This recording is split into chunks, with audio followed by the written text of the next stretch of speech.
Brodes Media. I've never seen such cheap tickets in my life.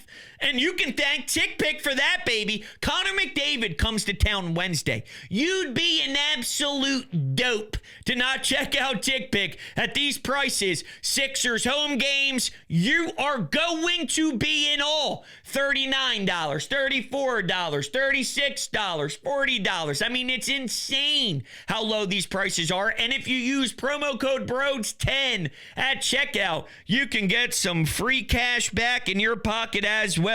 You have no excuse.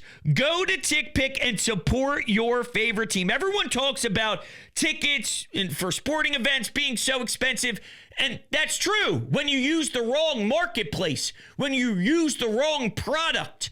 TickPick is the perfect marketplace, the only marketplace, and you should not miss out on this opportunity. Come on, man. You're telling me on a Sunday night when I thought I was already wrapped up and done for the day, I got to get back in here so I can rip Sean Couturier because he can't zip his mouth because he's calling out Matvei Michkov publicly, and I completely disagree with that tactic? Who's he think he is, Mark Messier? Now, Torts once stated, we don't have a captain. We don't have somebody who's ready to police the room. And here comes Danny Briere and Jonesy saying, oh, wait a fucking minute. Yes, we do. We have a guy. Here's Coots. They announced it weirdly. Strange time. It was bizarre. Maybe Torts was right. He doesn't get everything right. Maybe he got this right. Ay, ay, ay. We'll play what Sean Couturier had to say, and we'll dive through a lot of theories. But this is a tight way to say it before I expand into each level here. I believe Sean Couturier, and probably many others, but Sean Couturier is pissed off that Matvei Michkov half-assed the offseason, so he decided after the two best games Michkov played this year, that goal against Nashville, and that play he made against the Sens is what we all dream of when we think about the best Matvei Michkov. That was textbook. That was something that you show little kids, and you say, you want to be great? You do that. And this is when Sean Couturier decides to call him out publicly. It's not about what he said being technically right, about being better without the puck and all that stuff. When he's not scoring, what's he doing to help benefit? There's truth to what he's saying, but it doesn't mean you're supposed to do it this way. And you may say, why, Brodes? What are you, soft? What do you have? I'll hold off on that. What are you, soft? No. It's not about being soft. Look at what is being said. Look at what's being talked about. I'm doing a damn emergency pod. This is why you don't do this. But Coots did. And this is a big lever pull by Sean Couturier. Either he's going to be one of the best to ever do it by pushing buttons the way Hall of Famers push buttons, or this is an incredible miscalculation. And my fear is it's a miscalculation by Coots. That shouldn't allow Matvei Michkov off the hook for the disgusting offseason that he had and not putting in the work. But both could be completely misguided. Michkov thought he'd step right in year two and kick ass and look like one of the best young kids in the show. And Sean Couturier, it's strange right now. You got, I guess, the Flyers trying to get videos banned off Twitter and erased from existence, and the clip specifically was Coots in overtime after going off sides. Clearly unimpressed with what happened. Pissed. He should be mad at himself. It's bizarre, man. It's bizarre. Let's play the audio. Here is Sean Couturier after Michkov's electric goal against the Senators. Showing heart, showing compete, and the whole shebang. I think he's a great goal scorer and has a lot of skill. I think you just got to find a way to contribute to helping the team win in other ways when you're struggling. You're not always going to be scoring goals every game. So, I thought I've seen improvement in the way he's, not cheating as much and being on the right side of pucks. And, I'm sure it's a little different for him, but, if he sticks to playing, more the right way, I think it's going to be better for the team overall. Have you sensed a weight off his shoulders a little bit after scoring that goal in Nashville and then tonight as well? I think so. I think you can tell tonight he was trying to make a lot of plays with the puck, holding on to the puck. I think he's definitely, feeling good about himself. No. I'm sorry. This is so totally off base, it's not even funny. Listen to the beginning again. The beginning, you're almost anticipating the but. But what, Coots? You're saying all this stuff, but what? Listen to the very beginning of this. I think he's a great goal scorer and has a lot of skill. I think you just got to find a way to contribute. Yeah, he's good at this, but, and I don't know if Sean Couturier looks in the mirror and truly understands who Sean Couturier is. Because he may think of himself as something he ain't. I like Coots. He's been around the league a long time. That C, though, he truly believes he's one of the all-time greatest to ever live.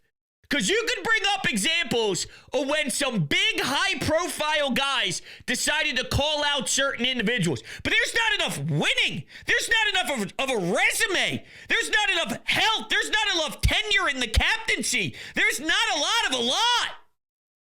And you may be thinking, isn't this a way for Sean Couturier to establish himself as one of those guys? It's a very fair question. But here's my response. You have to be right.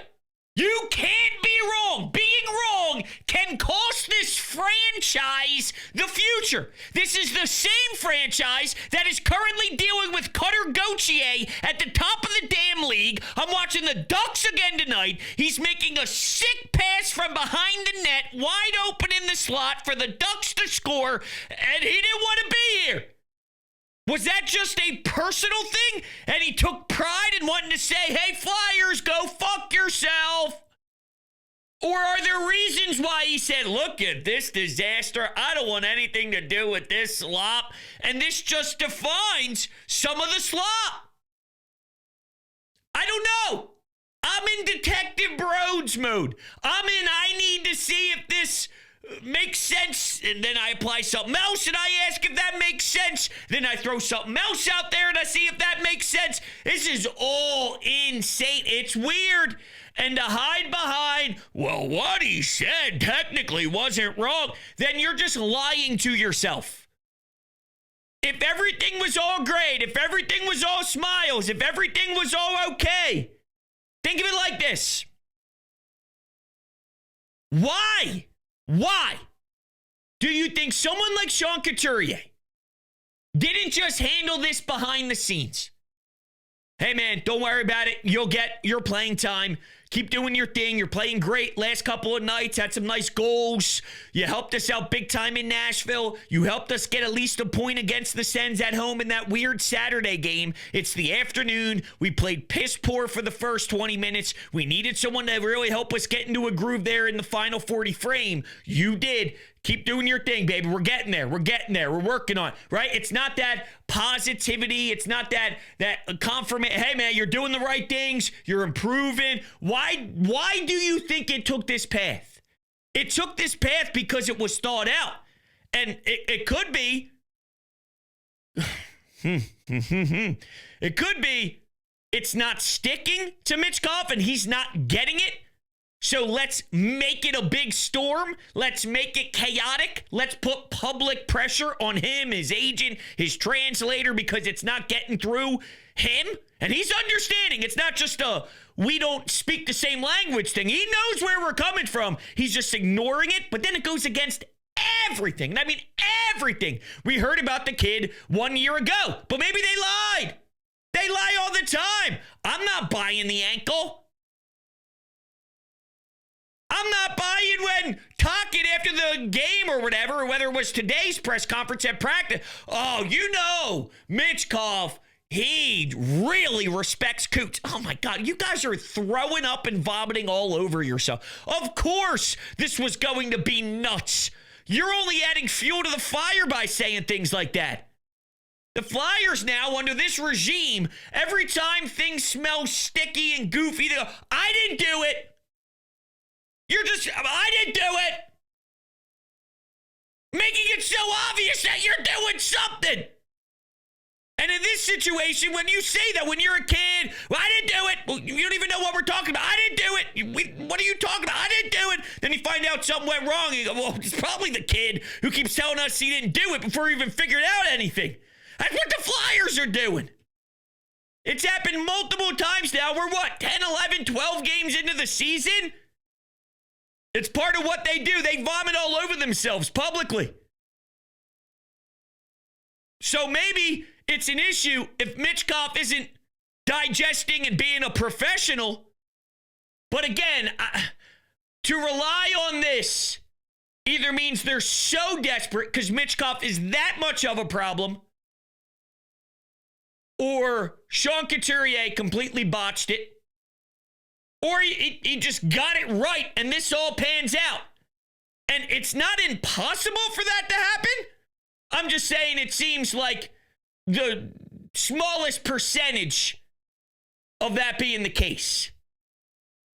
And I'm sorry if I don't have a ton of confidence in the world that Coots is the guy that Matvei Michkov is going to respect so much. Here's the Russian 19, 20-year-old kid who hasn't struggled probably in his career, comes into the show, has a really rough start to the second season. He starts putting a couple games together, and Sean Couturier talks and criticizes me. Crazy. So I honestly feel there are so many people in the wrong here. And it's one big snowball effect of dysfunction.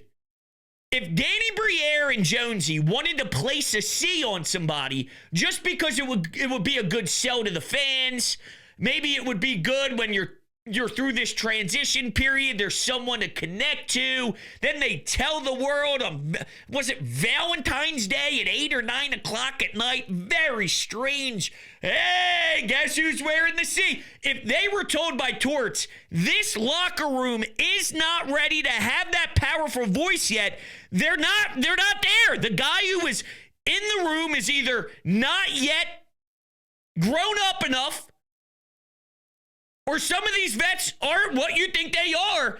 It's not there. It's not there. And if Danny and Jonesy go, I don't care, then that's incompetent. Michkov is to blame because I'm still pissed off with him for not taking this seriously enough. And then, Cooch, you're wrong. And now, does this create some cracking of the foundation in the locker room?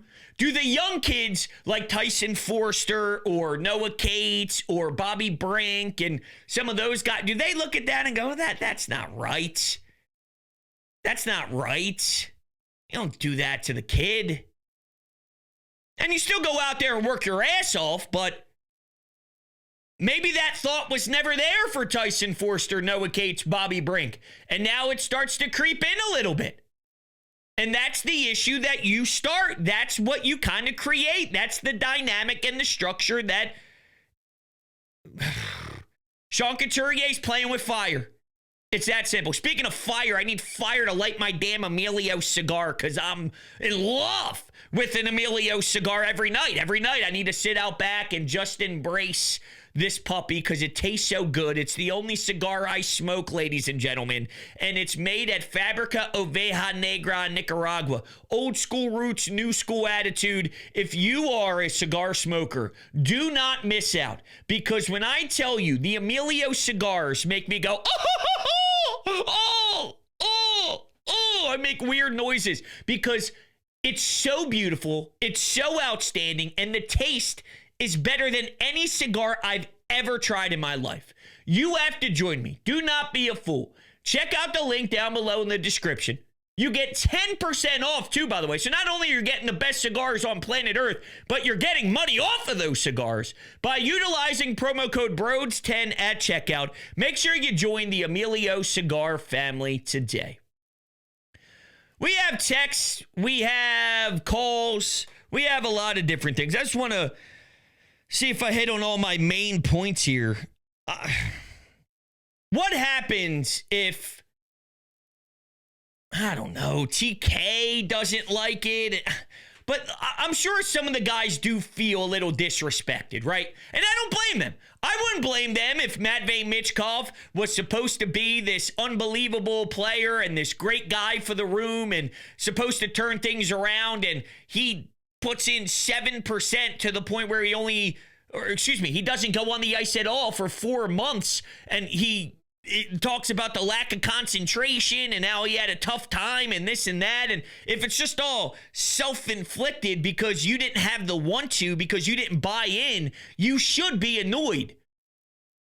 But I don't know how this truly benefits. There's only one way that this can work, and that is Matvei Michkov, who doesn't speak very good English, hears me, hears you, reads Twitter, sees things over and over and over again, and it gets drilled into his head that he has to do X, Y, and Z, and then he goes out and does it.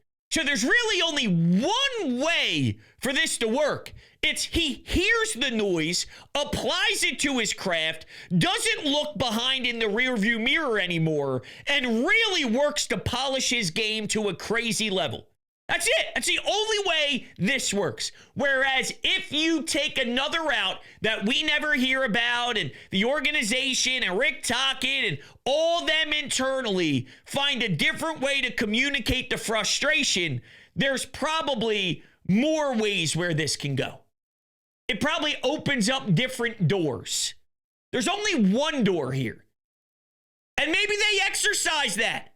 I got to imagine a healthy organization would, right? I do think Danny Briere, who's been around hockey, even as a player, you know how certain front offices run, the good ones, the not so good ones. So because you've been around, you would think, and then that would then really shine light on how poorly Matvei Michkov has botched this situation, the point where you had the Flyers reach their breaking point year 2. But then can I make the argument that this is on the Flyers? Like, sure, this isn't what you wanted. Sure, this isn't what you would have closed your eyes and dreamed of.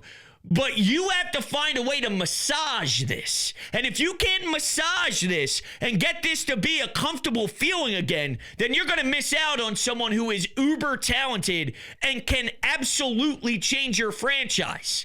I'm sorry, this is the nature of the world now. These are the athletes that come in. You got these younger players who go through the NIL experience, and they're worth X amount of dollars in college, and they demand money to go on college visits before they even actually commit, and they want this, they want that, they deserve this, they deserve that. That's how they feel. They're entitled, and you can pretend all you want that that's not the wave you're going to put up with, but then you're going to miss out on some gross, sick, disgusting talent.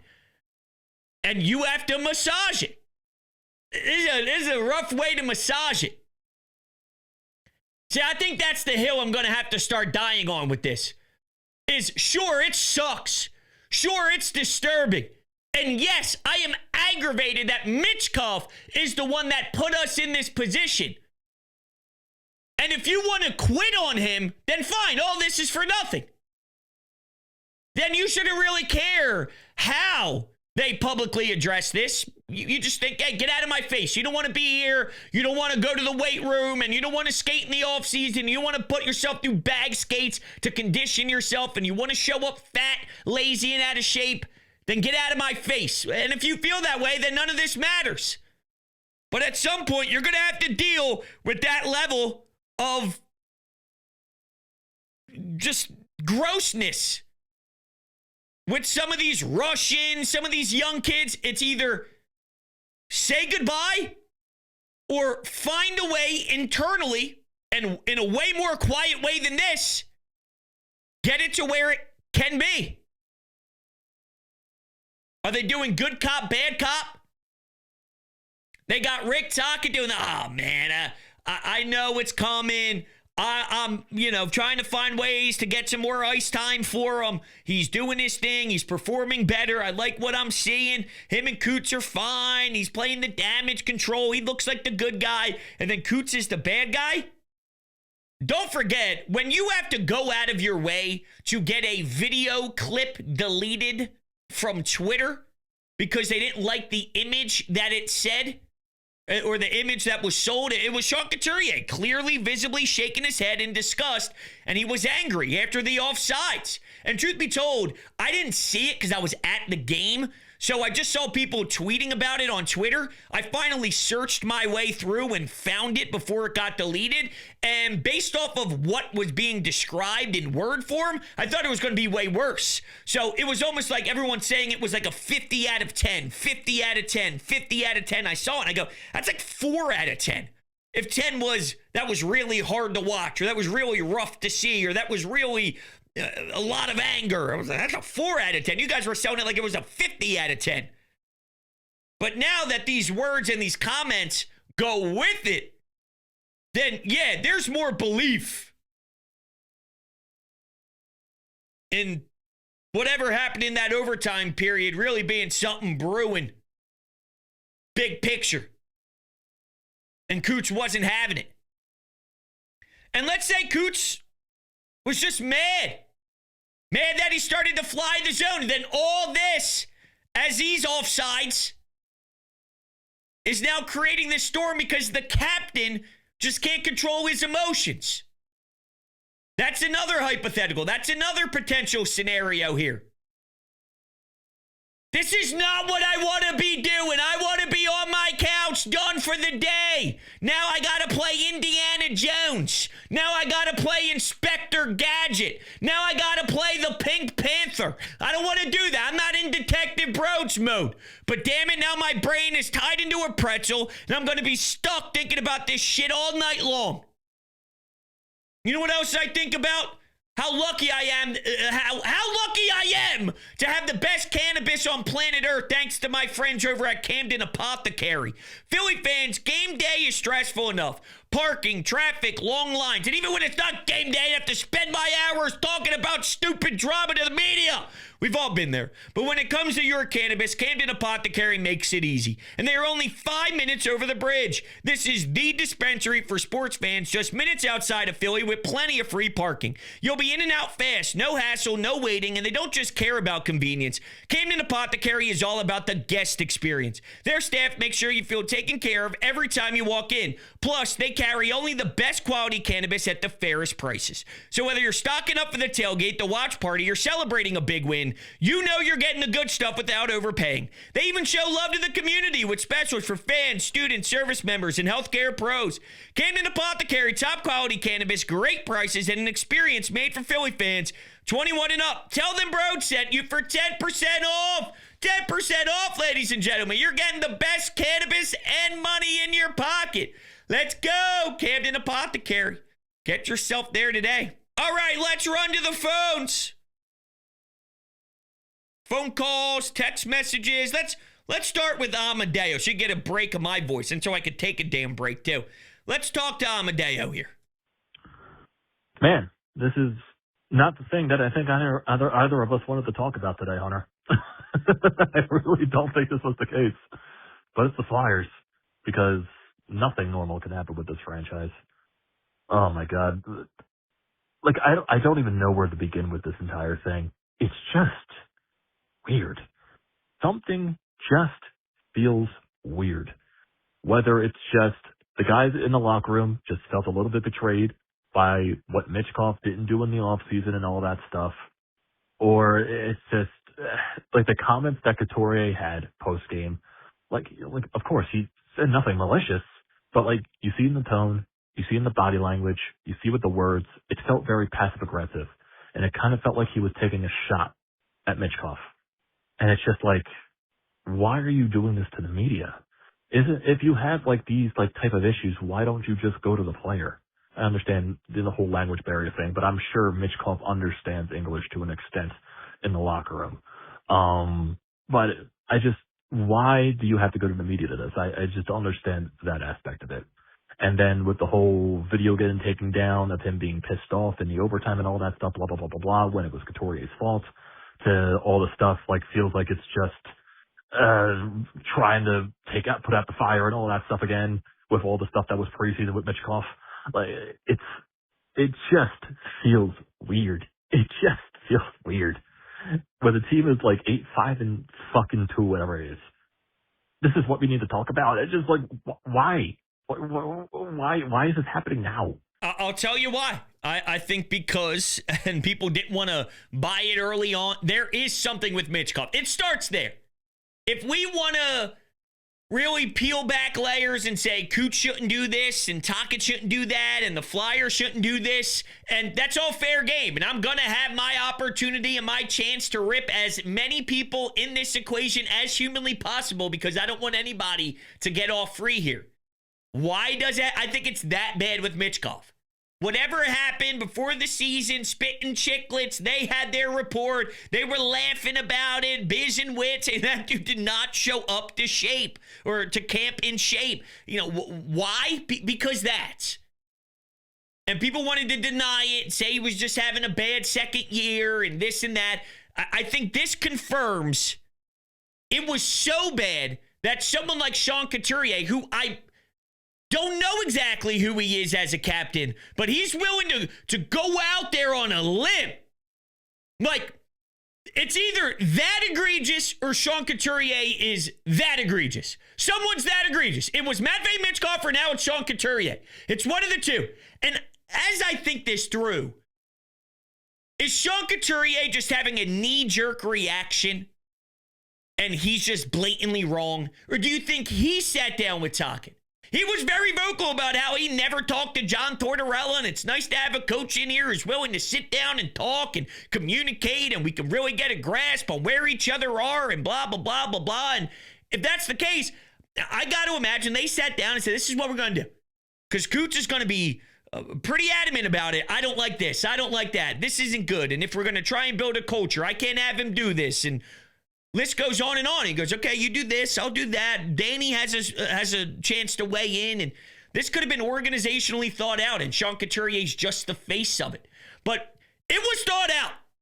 It's like when Dave Dombrowski says, Bryce Harper, I don't know if he could be a lead anymore.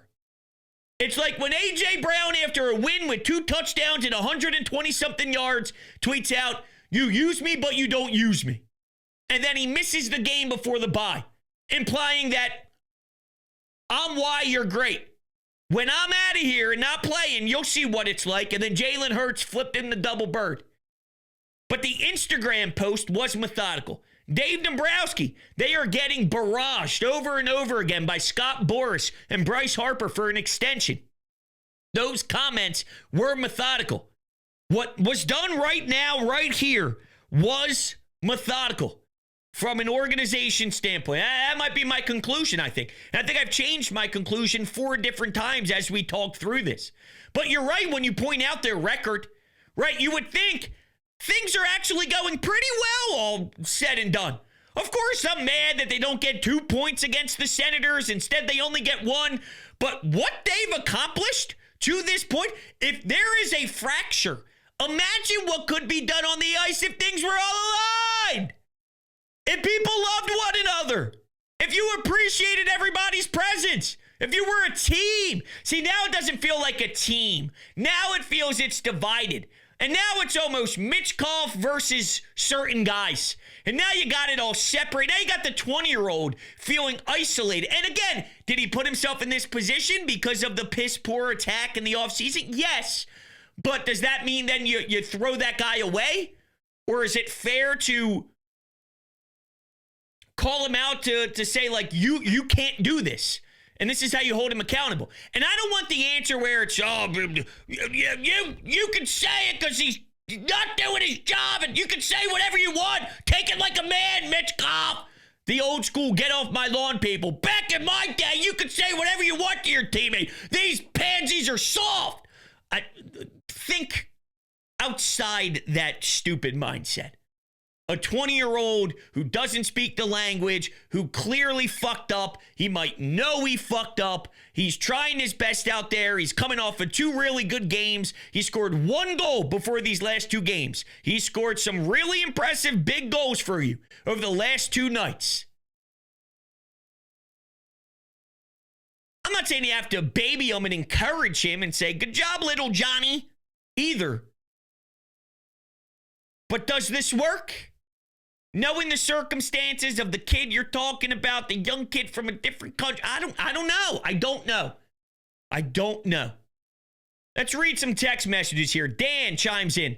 Why is Couturier the one in the wrong? If Michkov didn't put in the work, then shouldn't he be pushed so he knows it's unacceptable? Isn't this striking fear in his eyes? What do you think next offseason looks like now? Okay, so you're under the impression, Dan, and if you feel this way, you feel this way, that this is going to set up Matvei Michkov to absolutely tear up the league. He's going to be bothered by this. He's going to look back at this when he's 10 years in the league and say that was the best thing that could have ever happened, right? How many times have you heard from somebody who maybe had a rough first 5 years or got traded and didn't do well, went to a new place, had a fresh start? Maybe one day Trevor Zegras goes, getting out of Anaheim was the best thing that ever happened to me, and playing for Rick Tocchet was phenomenal. And you're going under the impression, Dan, that one day Matvei Michkov, he'll be 15 years in and he'll say, you know what really helped shape me? Sean Couturier. I'll never forget what Sean Couturier did my sophomore year when I was in a slump and I didn't work my ass off in the offseason. That really helped me learn what the standard was in the National Hockey League. I was playing pro in Russia in the K, and I had a great rookie year where I led the rookies in goals and everything was going smoothly. But I really took a step back in that second year. And if it wasn't for Sean Couturier, I might have never gotten my head out of my rear end. That's what you're implying. And I'm not telling you that's impossible. I made that very clear earlier when I brought up the same thing. It is possible. It's just you better be right. And there's a high percentage that it can backfire. There's a decent percentage that backfires too. So it's a calculated risk. And you got to make sure that calculated risk is worth the payoff, Dan. I think that's kind of where I'm at with it. Turk texts in, don't tell me you're going to blow this nothing into something, Brodes. It's nothing. It's a captain. See, I think it's more than just a captain. I do. I mean, this kid was supposed to be... dude, Turk, I used to drive into the radio station, and this man's face was on a billboard in the city. The second I turned onto the street on where the parking garage is, his face, welcome Matvei Michkov. It was a huge deal. During his rookie year, his face was plastered everywhere. To do this, it's something. To say it's nothing is bizarre. To say this is nothing? No. It's something. Now, is the something a 10 out of 10 to go back to that number? Is it a 2 out of 10? Is it a 4 out of 10? Is it a 6 out of 10? Is it something manageable? Or is it something that they're so fearful of internally that could lead to something significantly wrong? Okay. I don't think this is... Matvei Michkov is the worst human possible. Can they get through this? I'm being optimistic and leaning towards they could get through this, but I think there's a ton of aggravation. I think this is getting bumpy. I think it's getting messy and sticky. You just got to clean up the mess. And do they have the capabilities to clean up the mess? And was this the right route to clean up the mess? I think there's a mess. It's a cleanable mess. It's do they do the right things to clean the mess up? And that's everybody involved. That's Matvei too, because he's got a role in this, a big role in this. And he's got to accept this accountability in a professional way too. But knowing he hasn't done everything professionally so far, and that's where the organization needs to know that the reason we're in this predicament anyway is because he didn't handle his profession properly, and that's where you have to massage. See how this all comes back together again? Ay, ay, ay. Tanner, it's about one thing. If Michkov does his offseason workout plan, then Couturier isn't upset. One guy to blame and one guy only.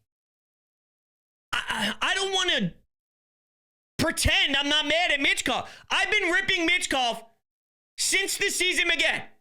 I've been very vocal about how much it has bothered me that Matvei Michkov isn't fun to watch. He's annoying. He's a storyline. It's about him. It is drama, and it sucks. It sucks. If he was not scoring and looked a little off, but he looked in shape, he looked shredded, and I don't even think that would happen because he's so good that if he came in shape, he'd be awesome. But let's just say there's a world where he wasn't putting up the numbers, but he wasn't necessarily playing bad, but he looked up the speed and all that, and his style is very interesting. He's not someone who plays like Celebrini. He's not someone who plays like Connor Bedard. He's not someone who I think flashes crazy. He just plays a strong. Now, he can do some sick things, but there are shiftier players out there. He's a thicker build. He plays differently. But if there was a way where he was doing fine, not great, not putting up the stats, but not playing bad, and he's just working through the second year of his NHL career, coming off of a nice rookie season with goals, that's fine. But I've been annihilating and crushing Michkov since day one. I don't think I'm taking him off the hook at all for being mad at everybody here. Because I think it is one of those things. 2 wrongs don't make a right. 3 wrongs don't make a right. No, yeah, everyone could be screwing up here. Everyone could be screwing up here. They don't do damage control right. Every time they do damage control, it smells like vomit. And that's a part of this. Well-ran organizations, there's something about the cleanliness of dysfunction. Because there's dysfunction in all of sports. All of sports. You have to manage the dysfunction and keep it in-house as much as possible when you blatantly go out of your way. This is Tua Miami Dolphins level stuff. You're going out of your way and laying it out there for everybody else. If people dig and people do research and people find answers and they do the big J journalism and they get what they're looking for, then fine. But if it's just strictly because your captain just stands up in front of a microphone and starts to let it rip, I think that's absolutely absurd. I really, really do. Before I get out of here, all your favorite NBA players are back. NHL players as well, obviously. And DraftKings Sportsbook, an official sports betting partner of the NBA, is the place to bet on NBA stars this season. New customers bet just $5 and get 3 months of NBA League Pass. Plus, score $300 if your bet wins, paid in bonus bets. Download the DraftKings Sportsbook app and use code BRODES. That's code BRODES. Bet $5 and get 3 months of League Pass. Plus, get $300 in bonus bets if your bet wins. In partnership with DraftKings, the crown is yours. Gambling problem, call 1-800-GAMBLER. In New York, call 877-8-HOPE-NY or text HOPE-NY 467-369. In Connecticut, help is available for problem gambling. Call 888-789-7777 or visit ccpg.org. Please play responsibly. On behalf of Boot Hill Casino and Resort, pass-through or per-wager tax may apply in Illinois. 21 plus age and eligibility varies by jurisdiction. Void in Ontario. Restrictions apply. Bet must win to receive bonus bets which expire in 7 days. Minimum odds required. NBA League Pass auto renews until canceled. Additional terms at dkng.co/audio. This is a limited time offer. All right. Good stuff. Go Flyers.